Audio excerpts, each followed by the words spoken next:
finished. Hello, I have had the privilege of driving this brand spanking new Mercedes-Benz Sprinter for the last 7 months. It's done nearly 60,000. I've driven this as a job. Few issues, if I may. This goes into the category of Jules' modern car rants, but bear with me. I think most of them are for the automatic driver aids, which there are many. First, of course, there's the traction control, which I've already pointed out earlier, multiple times I suppose. There's a button somewhere in here to turn it off, but it isn't off. It just isn't off. And that's probably dangerous, but that deserves a mention, although I've mentioned it earlier. But then there is the climate control. There are sensors, I suppose, in here which sense temperature and it sets it accordingly. You can set it up here. The problem with that is that it's just so idiotic system in here. It's first of all, when you start the day, you set it. First 15 or 20 minutes it blows scorching hot, and then it realizes, oh no, it's too hot. Then it starts to blow cold. then it turns to hot again, and it's just temperature goes to wild roller coaster ride in the first 30 minutes or so when you start the day, and even when you drive during the day, and it's fine if you don't touch it. But now it's set to 19. If I wanted to go to 18, i.e. turn it down a bit to get cooler, fresh air, then it goes completely haywire. It starts to blow scorching hot once again. And then at some point it realizes, oh no, it's too hot in here. And then it sets itself.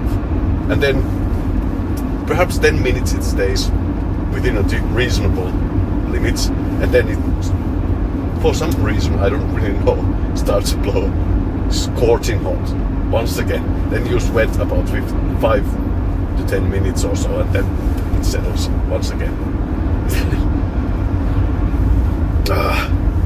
As it turns out, the heater is actually broken, but since the car is less than years old, it's done less than 100,000 kilometers. Doesn't make it any better now, does it? It's pointless. But if you are capable of driving a motor vehicle yourself, you are perfectly capable of setting the bloody heaters just right. You don't need automatic rubbish like this, because it just uses natural resources pointlessly. Utterly pointlessly. So, and I think the worst by far system in here is the radar guided cruise control. Absolutely brilliant idea. You can coast lorries, reduce your energy consumption by a huge margin with it. But, once again, huge but. It's the same problem really with this climate control. I know it knows there's a lorry now there in front of me. It knows how fast it's going, i.e. how much I am gaining it. But still it does nothing. But then when you get to the limit where you have set it to the distance that you set it to keep in the car in front, and it steps on brakes. It's just so jerky. And then when even a meter car in front gets away from you, then it floors it, completely and utterly floors it. It uses so much energy. Its speed goes, once again, goes here, then it brakes, then it shoots up, then it brakes again, and it's, you have to be so much aware of what you use. It's so nearly unusable.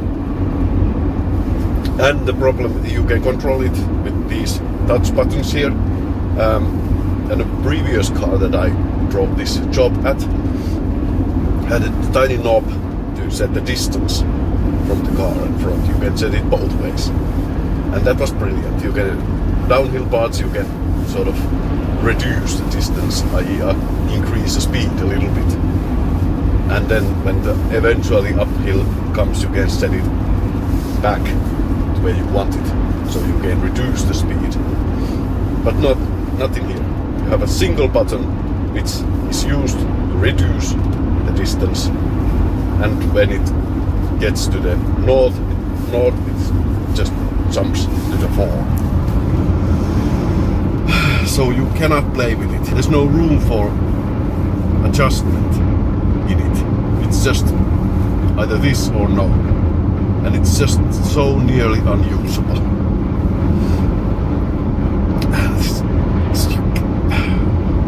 You cannot comprehend how far this gets up on my nerves, this sort of system. It's 2025. We should have hover cars, we should have flying cars, we should have teleportation, we should have quantum computers, we should have wormhole technologies to travel through distances vast beyond our imagination. And yet we have to suffer with this incompetent... And it's Mercedes. They have done cars as long as there have been cars. First car was Mercedes. And yet, this sort of rubbish is just... Then there is this annoying bong whenever you drive over the speed limit. Once again, pretty good idea, I suppose, but there's an error in the speedometer. When you drive 80 kph, for example, which is the speed limit now, for example, what you actually driving is 74. So then it starts to bong. And when you drive 80 real speed, real world speed, checked via satellite navigation systems, which is more correct than the speedometer of the car. It is 88 actually, speedometer shows. So it constantly bongs, which is very, very annoying. So get past that, of course, you can enter the system by pressing this button here, which then turns on the radio system, which then asks you to choose the user, then shows tiny letters on top screen that don't let this system bother your driving. There's a tiny X on the corner which you can open the sign, and then you have to push the button again, turn on the system which controls this annoying bong, and then you can shut it off. And you have to do that every single time you start the car. Every time. Then, of course, there's a small matter of the gearbox, or rather controlling the gearbox. It has got an automatic manual, which means that the brains of the car control the gearing. And there are, of course, pedals on the steering wheel, which you can use to change gear when necessary to yourself. But the problem really is that on a downhill part, when you try to let the car roll in gear, you gain some speed with no fuel consumption at all, then it comes, for some reason, I'm not sure why, shifts down. What's the point of that? It increases the drag of the engine and the drivetrain and reduces speed more. You should, when you get to the downhill parts, you should choose as high gear as possible, low revs, So you get circle around that problem by switching it to neutral. Then it rolls freely and gains speed rather nicely, but then it uses diesel to keep the engine idling. So there's a problem, and it is very jerky, the gearbox. It changes very easily on the uphill parts down, and when you switch this minus, i.e. it changes gear down, there's a little indicator that shows which gear is on, and I somewhat thought at first that then it's sort of in manual, but it isn't really. It still changes gear on a whim. There's no way around it. It's just, I mean, in the previous car there used to be a button here with which you can change the gearbox in a full manual mode, i.e. the automatic thing was disabled, which was brilliant. Then you can just put it in a highest gear possible in a downhill part, and it gains speed beautifully and zero consumption of diesel. Oh, but not in here. No. Just came across another flaw in this design of this vehicle. I mean, in a city driving in an urban environment, when the speeds are low and you try to roll it to come to a halt in a traffic lights or junction or roundabout or whatever, according to this gas consumption meter that there is on the dashboard, in low speeds it injects fuel into the engine, even if you just lift your foot off the accelerator and let it roll in gear. Why does it do that when it's crucial in those urban environments, when you are letting it roll and slow down, that you don't waste any fuel at all? But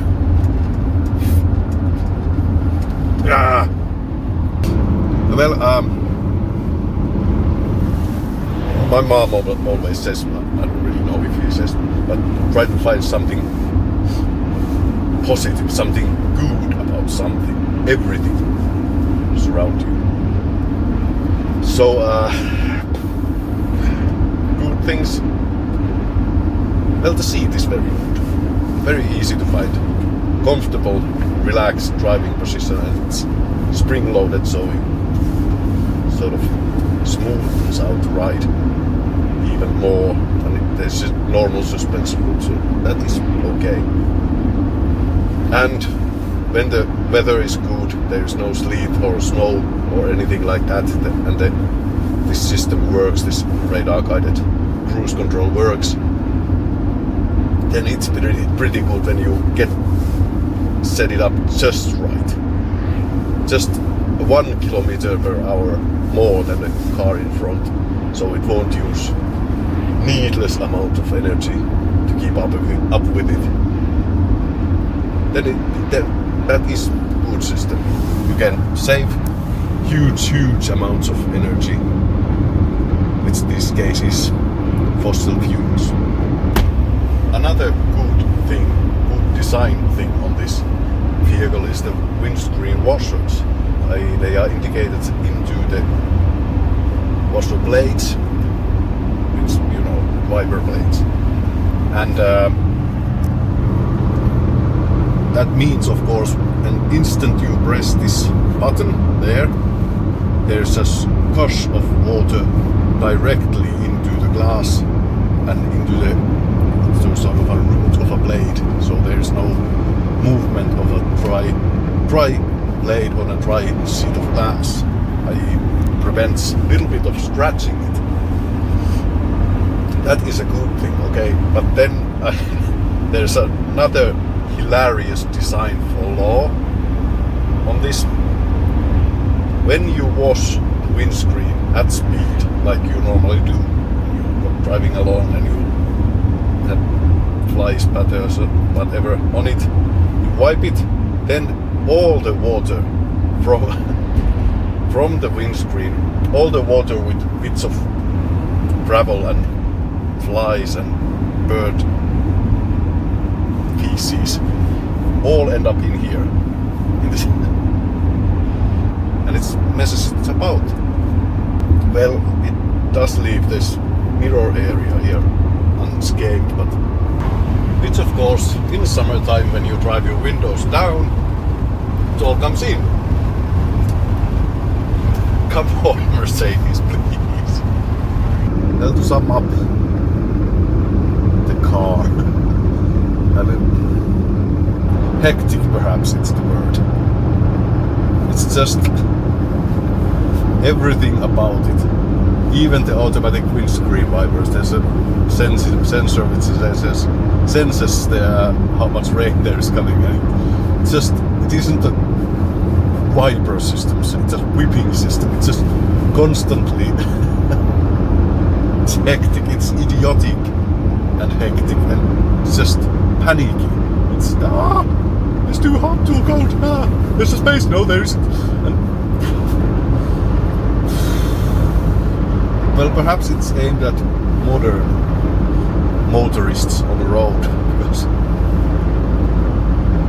85% of people on the road are just as idiotic and hectic and stupid, thoughtless, mindless drones of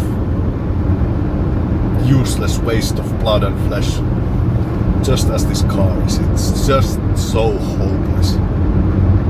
Like I said, this is 2025. We should have flying cars. We should have every single gadget known to science fiction, but yet we have to deal with this rubbish. It's just Well, there you have it. It's a work build. You win some, you lose some.